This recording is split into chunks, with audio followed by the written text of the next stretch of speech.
जय श्री ओम नमः सिद्धेभ्य। ओम नमः सिद्धेभ्य।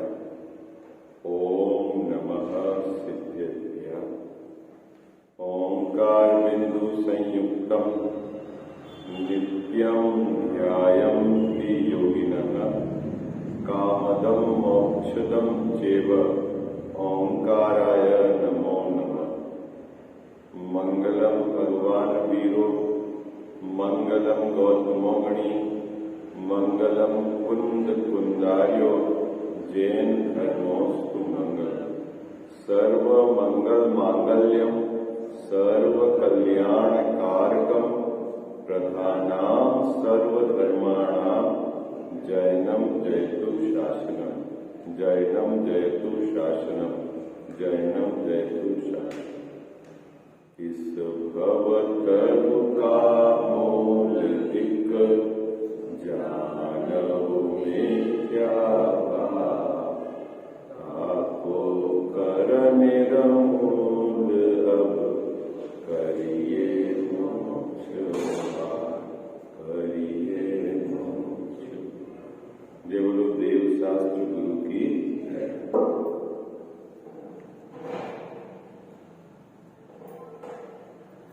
सातवें अधिकार के आधार से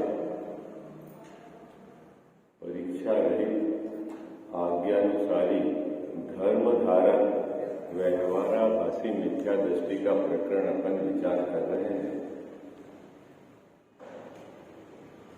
जो जीव परीक्षा नहीं करता और आज्ञा के अनुसार ही जिन धर्म को स्वीकार करता है वह मिथ्या दृष्टि किस प्रकार है उसकी चर्चा करने के बाद टोडरमल साहब ने इसी प्रकरण में एक महत्वपूर्ण बात जो कही है कि जो जीव परीक्षा करके जिनेंद्र भगवान के मार्ग में जुड़ा है या जैनी हुआ है लेकिन मूल परीक्षा नहीं करता। क्या परीक्षा तो करता है लेकिन मूल परीक्षा नहीं करता तो भी वह मिथ्या दृष्टि है। अब इस बात को टोडरमल साहब क्यों आपके सामने प्रस्तुत कर रहे हैं, उनका उद्देश्य क्या है कि आपको जिन धर्म के अंतर्गत अंदर में जो वीतराग धारा के साथ राग जो धारा चलती है और उसका जो बाहर में जिस प्रकार का व्यवहार या प्रवर्तन होता है उस प्रकार का प्रवर्तन तो अन्य संप्रदाय में भी होता है ना। और आप मात्र बाहर की क्रियाओं के आधार से या तो किसी को धर्मात्मा मानते हो या बाहर की क्रियाओं के आधार से आप प्रभावित होकर उस धर्म से जुड़ जाते हो तो आपका पूरा जीवन केंद्रित बाहर की क्रियाओं पर ही रहता है। अंदर में जो आपका मूल धर्म की बात है वो आपके बात पकड़ में नहीं आती। क्या बात, जैसे कोई जीव बाहर में तप को देखकर प्रभावित हुआ, जैन धर्म के अंतर्गत तप को देखकर प्रभावित हुआ। देखो इनके धर्म के अंदर तो इनके गुरु निर्ग्रंथ रहते हैं, घर में नहीं रहते हैं, घर परिवार सबको छोड़ दिया, वस्त्र भी नहीं रखते हैं, एक समय खड़े रहकर आहार करते हैं। आपने बाहर की दिनचर्या से प्रभावित हुए और आप जैनी हो गए। जैनी होकर आपने आपके फिर पूरा का पूरा केंद्र बिंदु क्या चलता है बाबूजी उसके अंदर कि ये ही धर्म है और आप क्या है मूल धर्म से दूर हो जाते हो। तो टोडरमल साहब कह रहे हैं कि परीक्षा भी करो तो किसकी करो, मूल की परीक्षा की, है ना। ठीक है, तो क्या जैन धर्म के तप, जैन धर्म के संयम, जैन धर्म का सील क्या अन्य मत जैसा है? तो कह रहे नहीं, उससे तो बहुत अंतर है जैन धर्म में। इस बात को तो टोडरमल जी भी स्वीकार कर रहे हैं, लेकिन तूने परीक्षा का आधार अन्य मत जैसे है उसी के आधार से की, उसका निषेध कर रहे हैं। आई बात समझ में? क्या बात पकड़ना है आपको? ऐसा नहीं समझना कि जैन धर्म के तप, जैन धर्म के संयम, जैन धर्म की दया अन्य मतों जैसी है, ऐसा नहीं समझना। लेकिन तूने मूल परीक्षा नहीं की और तूने परीक्षा अन्य मतों जैसी ही करी है कि उनके भी बहिरंग को देखो और अपने भी बहिरंग को देखो और तू उससे प्रभावित हुआ, ये योग्य नहीं है। इस बात को अब स्पष्टीकरण टोडरमल साहब अगले पैराग्राफ में करेंगे। देखो निकालिए पेज नंबर 230, है ना? मैं पढ़ लेता हूं, जो कल अपन ने पैराग्राफ पढ़ा था उसके आगे ताकि आप प्रकरण से जुड़ जाएंगे। तथा कितने ही परीक्षा करके भी जैनी होते हैं परंतु मूल परीक्षा नहीं करते। दया, सील, तप, संयम आदि क्रियाओं द्वारा व पूजा, प्रभावना आदि कार्यों से, अतिशय चमत्कार आदि से व जिन धर्म से इष्ट प्राप्ति होने के कारण जिन मत को उत्तम जानकर प्रीतिवंत होकर जैनी होते हैं, सो अन्य मतों में भी ये कार्य तो पाए जाते हैं। इसीलिए इन लक्षणों में तो अतिव्याप्ति पाया जाता है। कोई कहे जैसे जिन धर्म में ये कार्य है वैसे अन्य मतों में नहीं पाए जाते, इसीलिए अतिव्याप्ति नहीं है। क्या टोडरमल साहब ने ऊपर कहा कि ये कार्य जिन धर्म में और अन्य धर्म में भी पाए जाते हैं, इसीलिए अतिव्याप्ति है। कोई बोलता है अतिव्याप्ति नहीं है। क्यों? कि जिन धर्म में ये कार्य जिस प्रकार से होते हैं अन्य धर्म में ये कार्य उस प्रकार से बाबूजी नहीं होते हैं, इसीलिए अतिव्याप्ति नहीं होती है ना? ऐसा कोई कहे तो टोडरमल साहब ने बहुत सुंदर उत्तर दिया है। पहले तो प्रश्न समझ में आया आपको? बाबूजी अतिव्याप्ति किसको बोलते हैं? एक से ज्यादा जगह पाया जाए, जो लक्षण लक्ष्य और अलक्ष्य दोनों में पाया जाए या एक से अधिक जगह पाया जाए तो वो क्या कहलाती है? अतिव्याप्ति, है ना? व्याप्ति है ना, कहां तक गया हुआ पहला, है ना? अब देखना, जैसी अपनी दया है क्या वैसी अन्य मत में दया है? जैसे अपने सील है क्या वैसे अन्य मत में सील है? जैसे अपने यहाँ तप है क्या वैसे अन्य मत में तप है? तो शिष्य कहता है कि जैन धर्म की दया, सील, तप, संयम सब अन्य मत से भिन्न है, इसीलिए अतिव्याप्ति नहीं है।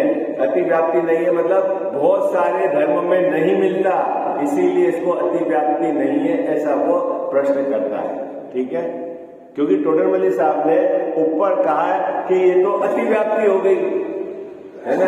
तो अब वो कहता है नहीं, जैन धर्म में तो अतिव्याप्ति नहीं है, ये जैन धर्म में ये सब का स्वरूप और अन्य मत में भिन्न है। अब सुनना, देखो उत्तर कितना सुंदर दिया है ना? बहुत सुंदर उत्तर है। यह तो सच है। क्या कह रहे टोडरमल साहब? यह तो सत्य है। तू जो कह रहा है ना कि जैन धर्म के जो ये तप, सील, संयम है ना अन्य मत में नहीं पाए जाते हैं, ये बात तो सही है। ठीक है, ऐसा ही है। तू कह रहा है ये बात सच्ची है और ऐसा ही है। फिर जैसा एक जो शब्द आ गया है क्या? परंतु। क्या बात पकड़ना है बाबूजी? क्या शब्द आया है? परंतु।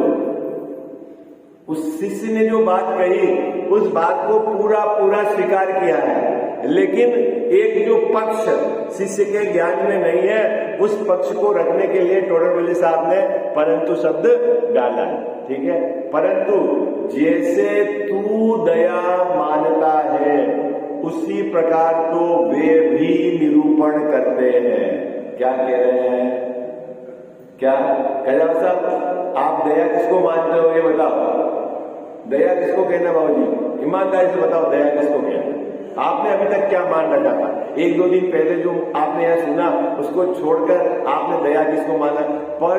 पर जीव के घात नहीं करना और उसको दुखी नहीं करना। ठीक है, इसी को दया मान रखा था। ऐसी दया तो अन्य मतों में भी है। क्या जैसा ऐसी दया तो अन्य मत में भी है?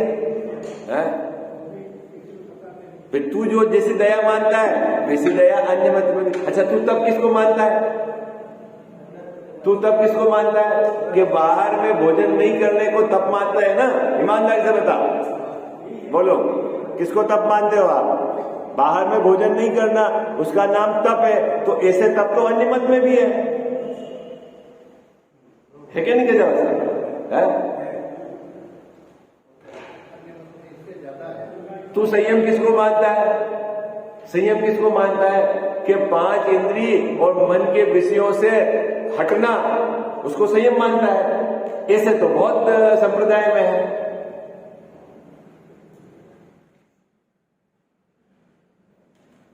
तो फिर तू कह रहा है कि जिस प्रकार जैन धर्म में ये जो है उस प्रकार अन्य मत में नहीं है, तो तेरी मान्यता तो अन्य मत जैसी ही रही ना। तो जैन धर्म की विशेषता तो तेरे को पता ही नहीं है क्या? क्या जैन धर्म की विशेषता है? स्वरूप में तृप्ति के साथ बहिरंग में आहार जल का छूटना, वो है तप। किसका नाम है तप? इच्छा का अभाव होना, उसका नाम है तप। क्या कह रहे हो? किसका नाम है तप? हाँ, इच्छा के अभाव का नाम बाबूजी तप है। और तूने तप क्या माना है? बाहर में आहार आदि नहीं करने का नाम तप माना है। अंतर समझ में आया तेरे को क्या? अंतर। तो अब परीक्षा क्या करनी है? कोई बोले तप देखना है, तो क्या देखना है बाबूजी तप में? क्या देखना है? मूल परीक्षा क्या करनी है? जब भी आप तप करो तो आप कहां परीक्षा करोगे? मूल परीक्षा कहां है? शब्द मूल परीक्षा नहीं करता तो क्या करना है तप में? कह सर क्या देखना है अपने को? बोलो भाई, जल्दी बोलो। क्या कि मैंने आज भोजन नहीं करा, मैंने आज शक्कर नहीं खाई, मैंने आज घी नहीं खाया, मैंने आज मावा नहीं खाया, आज मैंने एक समय ही भोजन करा। बाबूजी क्या देखते हो आप? बोलो भाई, क्या देखते हो? हाँ, क्या देखते हो? इसी को तप मानते हो ना? ये तो तप है नहीं है साहब, नाम तो है ना बहिरंग तप। हाँ उसका नाम क्या है? मूल में किसको तप कहना? इच्छा निरोध, स्वरूप प्रतिपन्न, स्वरूप में तृप्ति है। क्या करें?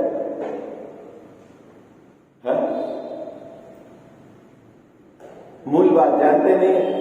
तो जैसा अन्य मत में तप है ऐसा आप अपने में भी मानते हैं। वो भी निर्जला उपवास करते हैं, हम भी निर्जला उपवास करते हैं। उनके उपवास में भी पूरे दिन भर वो खाना और जल नहीं लेते, हमने भी खाना और जल नहीं लिया, तो साहब बराबर हो गए। हाँ,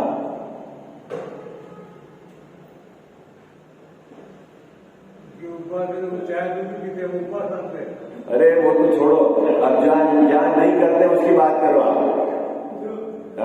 जो नहीं उनके ऐसा भी तो होता है कि कुछ भी नहीं, तो वो उपवास मानते हैं, तो अपन क्या मानते हैं? फिर तो उपवास बराबर हो गया ना उनका और अपना। बाबूजी जो निर्जला उपवास करे है ना, भोजन और जल कुछ नहीं है, अपन भी उपवास में भोजन और जल नहीं लेते हैं, तो उनका उपवास हो और अपना उपवास समान हो गया ना? नहीं, आपके हिसाब से बताओ, उनके हिसाब से चलो।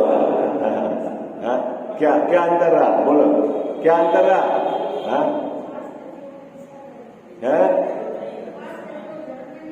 नहीं, आप बताओ, आप किस में लगते हो? आपने किसको कहा उपवास, ये बताओ। हाँ, आप अपनी बात करो। और ये किसको धर्म माना आपने? बोलो, किसको धर्म माना आपने? मात्र भोजन के छोड़ने को ही माना ना धर्म? ईमानदारी से बताना। और जिसने भोजन छोड़ा उसी की बाहर की भोजन की छोड़ने की क्रिया को देखकर ही आपने उसको धर्मात्मा माना है ना। आप प्रभावित भी बाहर में भोजन की क्रियाओं को देखकर, छोड़कर ही देखकर प्रभावित हुए ना। देखो, इनको 10 दिन हो गए इन्होंने भोजन नहीं किया, 18 दिन हो गए इन्होंने भोजन नहीं किया, 32 दिन हो गए इन्होंने भोजन नहीं किया। आपने क्या देखा? बोलो, बाहरी क्रिया देखे ना। टोडरमल साहब कहते हैं कि तूने मूल परीक्षा नहीं की। क्यों? अगर अगर तू 32 दिन भोजन नहीं करने से प्रभावित होकर यदि उसको धर्मात्मा मानता है तो अन्य मत में 6 महीने भोजन नहीं करने वाले दिन मिल जाएंगे तो उनको भी धर्मात्मा मानना पड़ेगा। तर्क समझ में आया उनका? जया साहब, तर्क समझ में आया? नहीं, ये इतनी सरल बात समझ में नहीं आ रही आपको?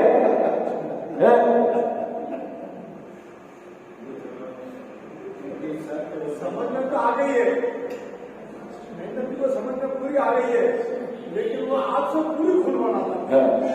भाई आप सीधी बात, भाई आपने 32 दिन भोजन नहीं किया, उसकी आपको महिमा आई, उसको आपने धर्मात्मा माना बाहर की क्रिया को देखकर, तो टोडरमल साहब कह रहे हैं कि अन्य मत में कोई 6 महीने भोजन नहीं करता है तो वो बड़ा धर्मात्मा हुआ ना आपके फार्मूले से। तो बोलो, अरे बोलो हाँ या ना, हुआ ना? तो उसको धर्मात्मा क्यों नहीं मानते? वो उनके मन में, आप क्यों नहीं मानते? आपको पद्धति बुद्धि पड़ी हुई है, आपको आपने हम इस धर्म में हमारा जन्म हुआ है, हमारे तो हम इसी को धर्म मानेंगे। असली धर्म जानते नहीं हो आप। यही तो बात है, विषय तो यही चल रहा है कि जैन धर्म की जो मूल बात है वो आप जानते नहीं हो।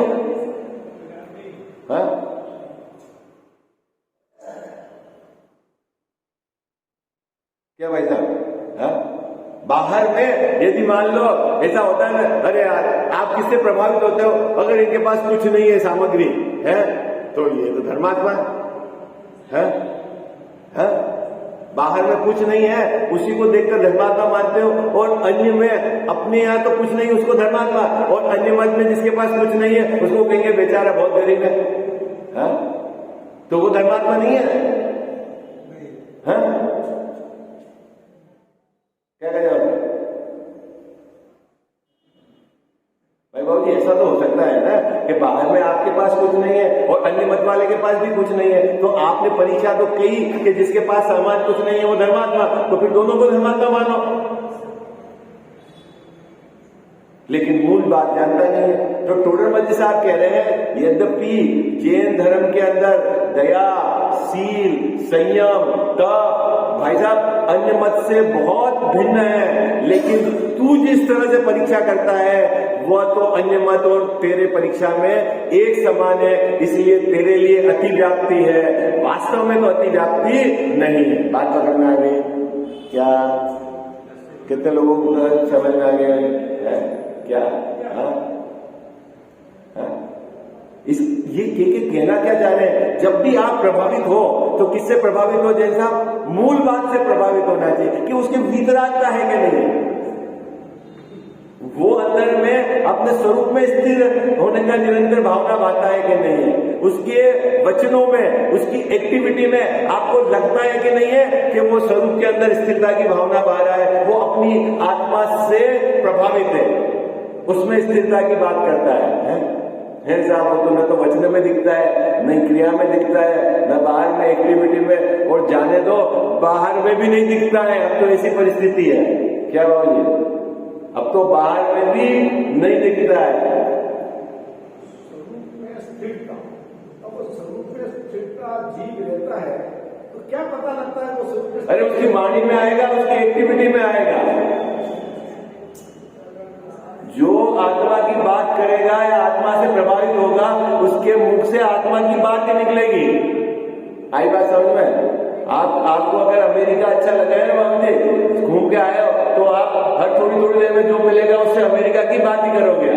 आई बात समझ में? आपकी वाणी से पकड़ में आ जाएगा, आपकी एक्टिविटी से। भाई आपके ये जो मकान बनाया है ये क्या रिप्रेजेंट करता है कि आपने 5 इंद्रिय के विषयों में सुख माना है, दुख मान के थोड़ी सामग्री इकट्ठी करी है क्या आपने? आपने ये परिग्रह जोड़ा है, ये क्या इंडिकेशन करता है? भले मुंह से बोलो नहीं साहब 5 इंद्रिय में सामग्री में सुख नहीं है, ये तो ऐसा है, और तूने जोड़ा क्या है? तो कहीं के लिए जोड़ी? तो ये क्या रिप्रेजेंट करती है? बोलती है क्या? बोलती है वो बोलती है कि तेरी धारा अंदर में क्या है। आई बात समझ में? भाषा परिवर्तन करने का नाम धर्म नहीं है। आई बात समझना, श्रद्धान परिवर्तन करने का नाम धर्म है। आई बात समझना क्या था? और जब श्रद्धान पलटेगा तो क्या है, राग नियम से ढीला होगा और स्थिरता बढ़ेगी तो टूटेगा। हाँ, नियम से टूटेगा क्या? ये प्रक्रिया है क्या? देखो कितनी सुंदर बात की, यह तो सत्य है। टोडरमल साहब ने बात पहले स्वीकार कर ली कि अतिव्याप्ति नहीं है। जैन धर्म के अंदर जो दया, शील, संयम, तप कहा है, ऐसा अन्य धर्मों में नहीं है। ये बात तो सही है, ऐसा ही है। तू कह रहा है ये बात भी सच्ची है, ऐसा ही है। परंतु जैसे तू दया मानता है वैसी दया तो अन्य मत में है। तो जैन धर्म की दया में क्या अंतर है कि जैन धर्म की दया में पहले अपनी दया करके फिर 6 गाय के जीवों की दया का भाव उसके रहता है। आई बात समझ? और तूने अपनी दया को तो माना ही नहीं है, मात्र बाहर की जीव दया पाल के तू अपने को धर्मात्मा मानता है, तो भैया तेरा कभी कल्याण होने वाला नहीं है। क्या बात पकड़ में क्या कह रहा था? अपनी आत्मा की तो दया ही नहीं है। हाँ? और 6 गाय के जीवों की दया की भावना है मात्र। बाबू जी एक तो देखो, समझो आप, एक श्रद्धान का पार्ट है ना, एक राग का पार्ट है आपका, और एक बहिरंग क्रिया है। 3 बात हो गई ना आपकी। क्या बात होगी? एक श्रद्धान हो गया, एक राग हो गया है, और एक बाहर की क्रिया है। आई बात समझ में आई? श्रद्धान में यदि आपके ऐसा चलता है कि मैं किसी को बचा सकता हूं, मैं किसी को मार सकता हूं, मैं किसी का भला कर सकता हूं, मैं किसी का बुरा कर सकता हूं, मैं नहीं होऊंगा तो ये काम नहीं होगा, मैं ही काम अच्छा करने वाला हूं, ऐसा जो चलता है ना श्रद्धान में, ये श्रद्धान विपरीत है। ये श्रद्धा की भूल है, और श्रद्धा की भूल मिटे बिना धर्म प्रकट नहीं होता। क्या कहा सर? देखो आपके ये श्रद्धा में चल रहा है कि मैं चींटी को बचा सकता हूं, और आपके पर्याय में इस जाति की मंदकसाय से इस प्रकार का राग है कि मुझे चींटी को बचाना है, ठीक है। और बाहर में चींटी की यदि आयु पूरी नहीं हुई तो उसकी आपके माध्यम से आपको ऐसा लगता है कि मैंने शरीर की क्रिया करके बचा दिया, तो ये बात एक्टिविटी राग आपका मंद है। बाहर में उसकी आयु बची थी तो वो बच गई, लेकिन आपका जो श्रद्धान चल रहा है कि मैं बचा सकता हूं, मैं मार सकता हूं, वह विपरीत है। बात पकड़ में आ गई आपको? क्या हाँ? तो फिर क्या करना कि न तो मैं बचा सकता और न मैं मार सकता, निज आयु क्षय से जीव मरे। क्या बात है? ये तो रहे श्रद्धान, और भूमि का अनुसार उस जाति का राग आएगा, ठीक है। उस राग के काल में भी अंदर की धारा तो ये चले, और बचाने का राग आएगा अत्याचार पूर्वक प्रवर्तना, वो तो है असल में एक्टिविटी, वो है असल की दया। भाई साहब प्यार, बात पकड़ में आ गई आपको? किधर से बात पकड़ में आई है? मैं मार सकता हूं किसी को, मैं बचा सकता हूं किसी को, है? तो क्या सब फिर तुम मारते समय किसी को भी मारे भैया? अगर वो भाव है आपको मैं मार सकता हूं, और फिर बाहर में अत्याचार को प्रवर्तन है, तो अंदर में मिथ्यात्व भी है और तीव्र राजनीतिक भी है। कैसा है? आई बात समझ में?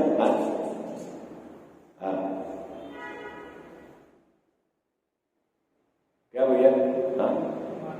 सबसे पहली बात तो मान्यता पर आपको चोट करनी है, जो अनादि से विपरीत मान्यता चली आ रही है। क्या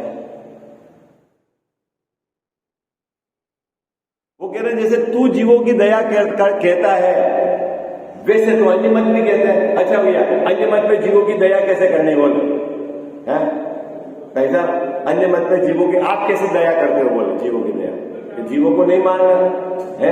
गाय आए तो गाय को घास खिला देना है, क्या जैसा यही दया कहलाता है ना। अब गाय आपके घर में आपने रख रखी है और बुजुर्ग हो गई है और दूध नहीं देती है, तो भी अपने को घास फूस उसको उसका भरण पोषण करना, ये आपने दया मान रखा है। ऐसी दया तो अन्य मत में भी कहता है।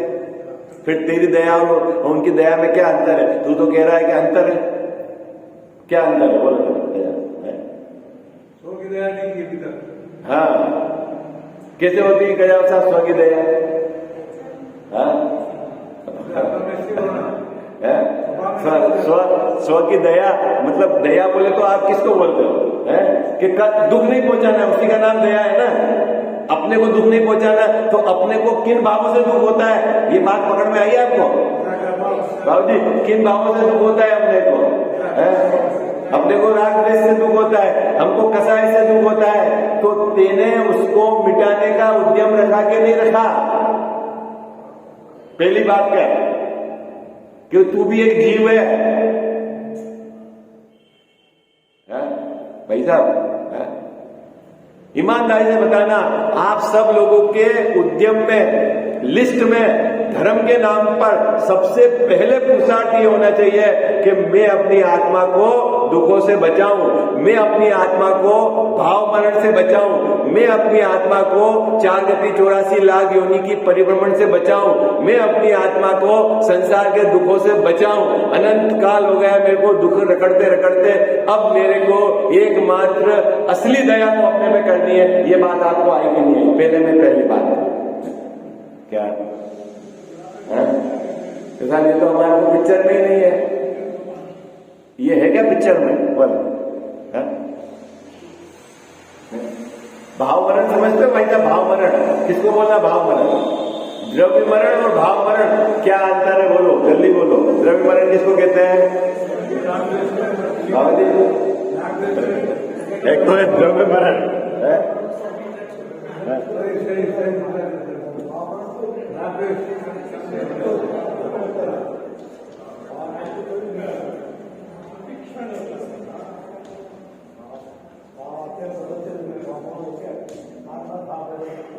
क्या है भैया द्रव्य मरण? क्या बोला द्रव्य मरण? ये जो विवक्षित शरीर है ना आपका, है ना, इसका छूटना, ठीक है? ये तो जब आयु पूरी हो जाएगी, आयु के निषेध पूरे हो जाएंगे, तो ये तो नियम से छूटेगा। ओके, ठीक है ना? ये तो हो गया आपका द्रव्य मरण। इसमें कोई भी रोकने को समर्थ नहीं है ना? कोई भी रोकने को समर्थ नहीं है ना? चाहे आप नरेंद्र, क्या इंद्र, जिनेन्द्र, वाट एवर में भी कहो, है ना? कोई जाप मंत्र यंत्र तंत्र, कोई भी इसको रोकने को, क्योंकि आयु कर्म है ना, आयु कर्म, उसके अंदर एड अमेंडमेंट नहीं होता। क्या क्या होता? अभी वो आप है ना अकाल मृत्यु वाला प्रकरण अभी आप अभी गौर कर देना, वो मुझे अलग है। अभी जो है उसमें कोई चेंज नहीं होता, ठीक है? ओके, ये तो हो गया द्रव्य मरण। अब भाव मरण क्या है? ये तो एक समय का है बाबू, ये तो एक समय का है। और मरण में होता कुछ नहीं है। आत्मा और शरीर जो भी एक क्षेत्र होगा रहते हैं, बस शरीर अलग और आत्मा अलग, इनका कॉन्ट्रैक्ट खत्म हो जाता है। इसमें कोई दुख नहीं है भाई साहब, मरण का कोई दुख नहीं है। क्या एग्जैक्ट एक्टिविटी मरण में कोई दुख नहीं है। दुख का ही क्या बताऊं? इस भाव मरण का है कि जीव निरंतर डरा हुआ है, मैं मरने जाऊं, मैं मरने जाऊं, मैं मरने जाऊं, मैं मरने जाऊं। मरने का वास्तव में कोई दुख नहीं है। आई बात समझ में? क्या बात पकड़ में आई आपको? क्या क्या कह रहे हो साहब? मरने में कोई दुख नहीं है, क्योंकि यहाँ अभी भी आत्मा अलग ही है और शरीर अलग ही है बाबू जी। यहाँ अभी वर्तमान में भी आत्मा अलग है, शरीर अलग है। अब ये दोनों एक क्षेत्र रहते हैं, आत्मा अपने से, शरीर अपने से। जहाँ शरीर जाता है वहाँ आत्मा जाती है, जहाँ आत्मा जाती है वहाँ शरीर जाता है। एक क्षेत्र में रहते हैं। एक समय ऐसा आएगा, बाहर से कहेंगे कि आयु के निषेध पूरे हो जाएंगे, कि शरीर का एक्टिविटी जो पहले से ही अलग थी वो यहाँ रह जाएगा, आत्मा चली जाएगी। तो अभी भी अलग ही है। तो मरण में बाबूजी कोई दुख नहीं है बाहर का, लेकिन भाव मरण में निरंतर दुख है। क्या दुख है? कि मैं मर नहीं जाऊं। ये जो मोहराग के भाव होते हैं, ये इस जीव को निरंतर दुखी करते हैं। आई बात साहब, कौन दुखी करता है? आप ये चित्त में आप फिट कर लेना, मरण का कोई दुख नहीं है। कौन से मरण की बात कर रहा हूं? द्रव्य मरण का। द्रव्य मरण का कोई दुख नहीं है। अंत समय में यदि किसी के रोग आया तो वो असाता व्यक्ति का दुख है, मरण का नहीं है। आई बात समझ में? क्या बात पकड़ में आई दिन साहब? क्यों दुख नहीं मरण में? मरण में तो कुछ है ही नहीं। शरीर वैसे ही अलग है, आत्मा वैसे ही अलग है। शरीर यहां रह जाएगा, आत्मा इसका जो एक क्षेत्र होगा संबंध कनेक्ट डिस्कनेक्ट हो गया, आत्मा चला जाएगा। ठीक है, तो पहले ही अलग था, तो कोई यूं थोड़ी कि आत्मा अलग हो रहा है तो खींचतान हो रही होगी, नहीं जाने तू जहां और दर्द हो रहा, ऐसा कुछ नहीं है। क्या कुछ बात समझ आई है आपको? क्या? हाँ, तो दुख कहीं का है जनता? ये जीव को प्रत्येक समय भाव कर रहे हैं जी, वो राग द्वेष का भाव कैसा है? भाव मैं मर न जाऊं, मैं मर न जाऊं, मैं मर न जाऊं, इसका जो भाव है ना, इससे वो दुखी है? से करता आया है। हाँ, एक एक प्रत्येक समय मरता है। और जब भाव मरण, और आपको पता है उस मरण में तो कुछ दुख नहीं है, और इस मरण में बहुत दुख है। हाँ? तो आत्मा को दुखी नहीं करना है तो क्या करना है? क्या है? क्या करना है बाबू जी? आपने आत्मा को दुखी नहीं करना है तो क्या करना है? कि कसाई नहीं करना, राग द्वेष नहीं करना, ये भाव मरण नहीं करना। तो तेने अपनी आत्मा की दया पाली है। हाँ? तो यही बात कह रहे हैं, पर जीवों की रक्षा को तो तू दया कहता है, ऐसी दया तो अन्य मत में भी कहते हैं। इसी प्रकार अन्य जानना, अन्य में मतलब दया, सील, तप, संयम, पूजा, प्रभावना, सब तू जिस प्रकार पूजा से बात है वैसी पूजा वो भी करते हैं। ठीक है, अलग है। आप 8 द्रव्य ले लेते हो अष्टदेव, उनके और कोई द्रव्य होंगे। आप खड़े रह के करते हो, वो भी खड़े रह के करते हैं। आप घंटों बोलते हो, वो भी घंटों बोलते हैं। लेकिन पूजा किसको कहना पता है आपको? है क्या? जैसा आप पूज्य मानते हो सामने शांतिनाथ भगवान को, वो कोई दूसरे भगवान को पूज्य मानता है, लेकिन आपको पता है आपने शांतिनाथ भगवान को पूज्य क्यों माना? क्यों पूज्य माना? कि उनकी परिणति में क्या है? वितराग दशा प्रकट हुई है, और उन्होंने मेरा स्वभाव वो पूज्य बताया है। क्या साहब क्यों मानते हैं अपन शांतिनाथ भगवान को पूज्य? बाबू जी, उन्होंने असली किसका आश्रय लेना ये बतलाया, इसलिए तो हमारी महिमा है उनके प्रति, है ना?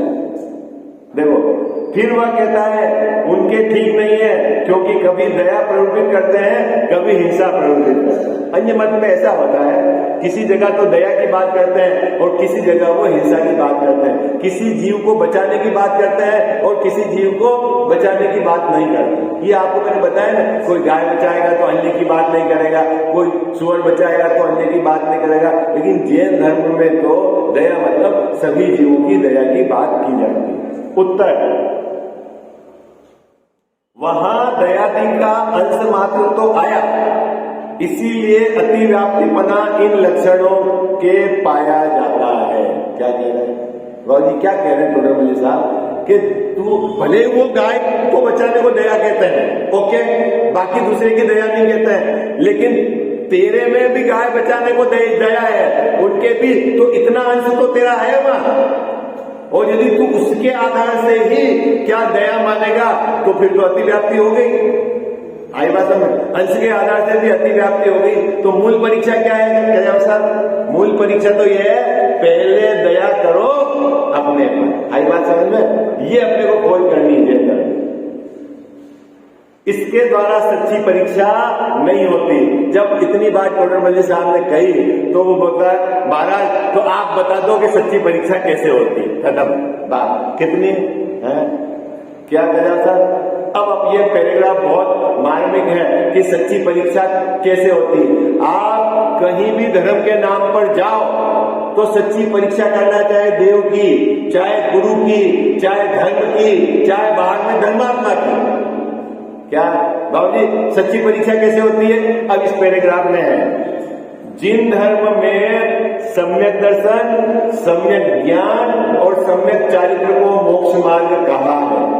वहां सच्चे देवादिक व जीवादिक का श्रद्धान करने से सम्यक तो होता है, वह उनको जानने से सम्यक ज्ञान होता है, वह वास्तव में रागादिक मिटने पर सम्यक चारित्र होता है। सो इनके स्वरूप का जैसा जिनमत में निरूपण किया है वैसा अन्यत्र कहीं नहीं किया है, तथा जैनी के सिवाय अन्य मती ऐसा कार्य कर नहीं सकते। इसीलिए यह जिनमत का सच्चा लक्षण है। क्या परीक्षा करने के जाओ साहब धर्म के नाम पर? क्या परीक्षा करनी है अपने को? सम्यक दर्शन, सम्यक ज्ञान, सम्यक चारित्र, देवसात गुरु का सच्चा श्रद्धान, सात तत्व का सच्चा श्रद्धान। और कैसे पहचान करनी?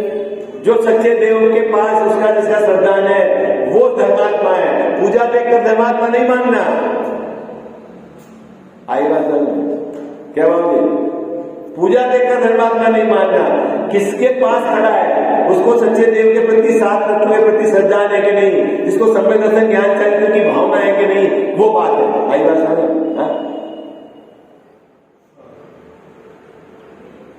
इस लक्षण को पहचान कर, किस लक्षण को पहचान कर बाबूजी? किस लक्षण को पहचान कर भैया परीक्षा करनी है? सम्यक दर्शन, सम्यक ज्ञान, सम्यक चारित्र, सच्चे देव, शास्त्र, गुरु, सात तत्व का यथार्थ श्रद्धान। जैसा आगम में कहा गया है वैसे वहां मिलते हैं कि नहीं, उस जीव में पाए जाते हैं कि नहीं, उस जीव की भावना है कि नहीं, वो जीव उस प्रकार का सच्चा उपदेश करता है कि नहीं। यदि नहीं है तो वो झूठा है। इस लक्षण को पहचान कर जो परीक्षा करते हैं वे ही श्रद्धानी है। इसके सिवा जो अन्य प्रकार से परीक्षा करते हैं वे मिथ्या दृष्टि ही रहते हैं। लो अब कैसे परीक्षा करनी है अपने को? बोलो कैसे परीक्षा करने का? जाओ साहब बाहर में व्रत देकर 20 दिन से भोजन नहीं किया, 60 दिन से भोजन नहीं किया, नहीं ये मोह परीक्षा नहीं है। बाहर में तप देखकर नहीं, बाहर में सील देखकर नहीं, बाहर में संयम देखकर नहीं। क्या देखना है? सम्यक दर्शन ज्ञान चारित्र, सच्चे देवसात गुरु के प्रति उसकी श्रद्धा, सात तत्व के संबंध में यथार्थ श्रद्धान, ये चीज आपको देखनी है और उसके आधार से उसका श्रद्धान करना है तो सही है। और उसके अलावा बाहर की कोई भी क्रिया, दया, दान, पूजा, व्रत, मंदिर, प्रभावना, यंत्र, मंत्र, अतिशय, चमत्कार बाहर के देखकर यदि आप धर्म में जुड़ोगे तो मिथ्या दृष्टि ही रहोगे।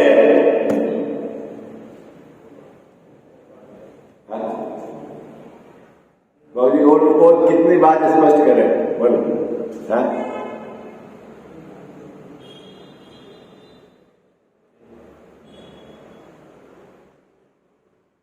उसके बाद में और सुंदर बात कही, पढ़ते हैं। देखो प्रकरण बहुत सुंदर है ना, 2-3 मिनट है। खूब लोग ऐसे रहते हैं कि संगति के कारण धर्म धारण कर लेते हैं। जैसा आपके घनिष्ठ मित्र है और आपको देखते हैं यार आपका जीवन ऐसा है तो अपने भी जैन साहब के साथ रहते हैं, अपन भी जैन हो जाते हैं मंदिर तो अपन भी चले जाओ, है ना। संगति को देखकर धर्म धारण कर लेते हैं ना, ऐसा भी होता है। ठीक है, बहुत जगह बाहर में प्रभाव ना देखकर क्या देखते हैं बाबूजी?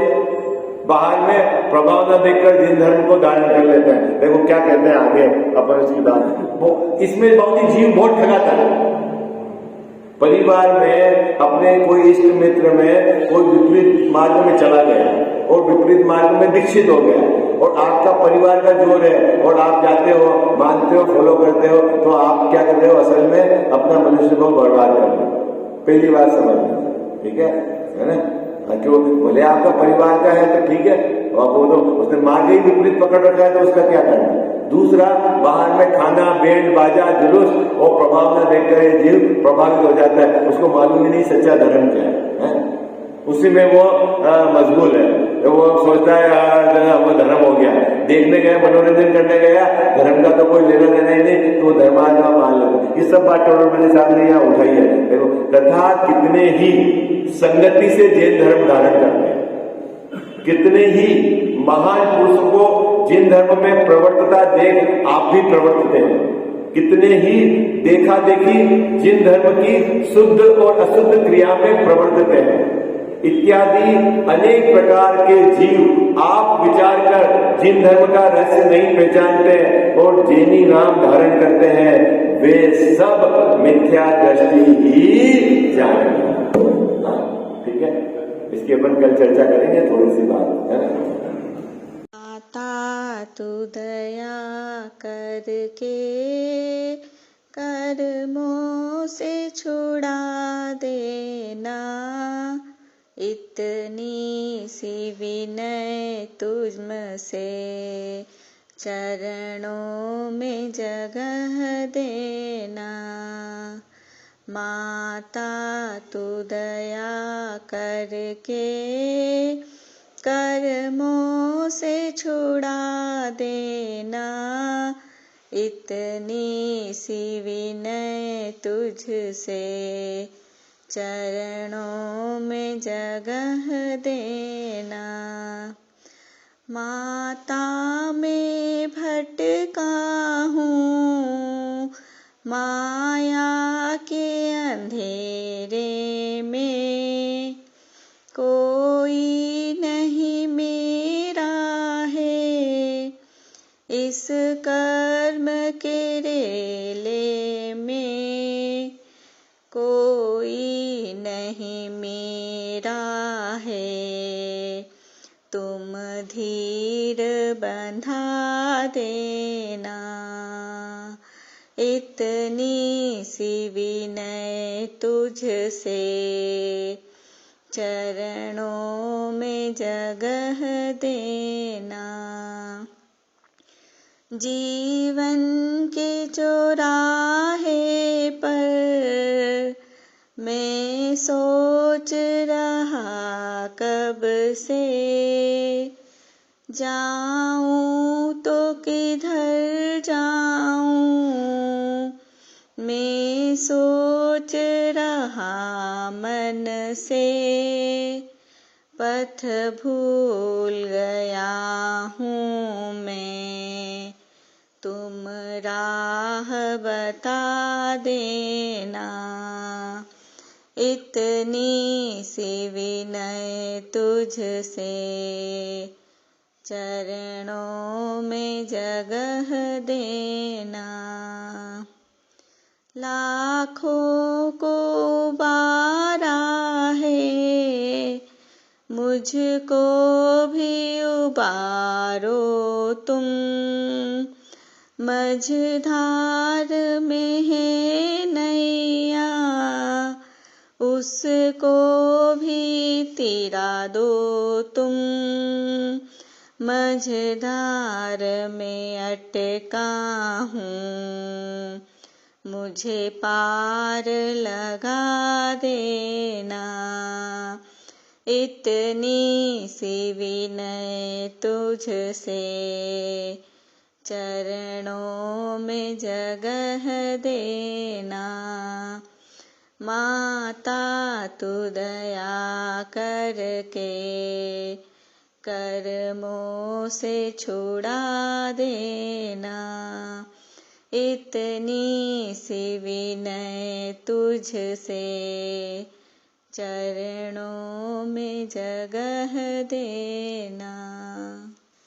जावाणी के ज्ञान ते सूझे लोकालोक, सोवाणी मस्तक चढ़ो सदा देत हूँ धोख।